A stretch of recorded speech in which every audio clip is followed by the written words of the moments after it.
Podjetje Xiaomi je nastalo v letu 2010 in se je letos poleti že prikradlo na drugo mesto največjega proizvajalca telefonov, takoj za Samsungom. Tele dve napravi nam boste mogoče povedali, zakaj je to tako.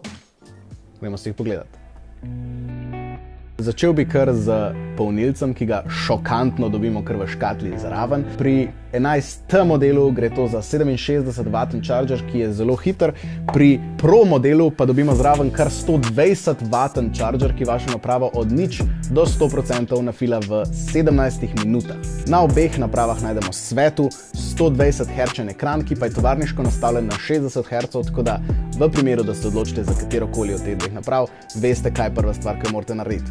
Na vrhu, na sredini ekrana imamo še vedno izrez za selfie kamero, kar je po mojem mnenju še vedno najboljše mesto za le-to. Čeprav sta mobitela navidezno enaka, ima Pro mnogo boljše zvočnike, če ste eni od tistih, ki ne uporabljate slušalk in so vam zvočniki na vaši mobilni napravi dejansko pomembni. Oba mobitela imata fingerprint senzor skrit kar v stranskem gumbu za prižig ekrana. Glavna funkcija, ki ponavadi loči Pro od navadnega modela pri določeni liniji, je kamera. Na Xiaomi T11 in na Xiaomi T11 Pro pa sta tale dva kamera modula povsem enaka.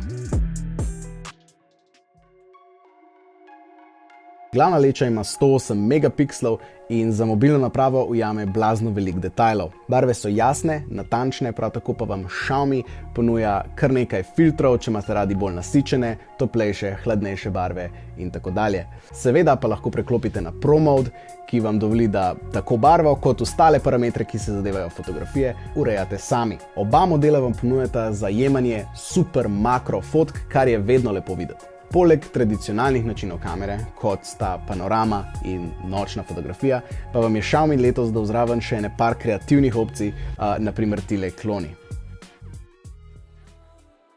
Oba mobitela se polneta preko USB-C in imata 5000 mAh baterijo, ki vam zdrži čez cel dan brez problema. Med uporabo sem bil prijetno presenečen nad intuitivnim MIUI sistemom, prav tako kot nad samo hitrostjo teh dveh naprav. Če pa ne marate presenečen in bi radi izvedeli še kaj več oziroma vse, kar se da vedeti o teh dveh napravah, pa itak veste, kje jih najdete. Telekom e-trgovina. Hvala za pozornost in se vidimo v naslednjem. Čau!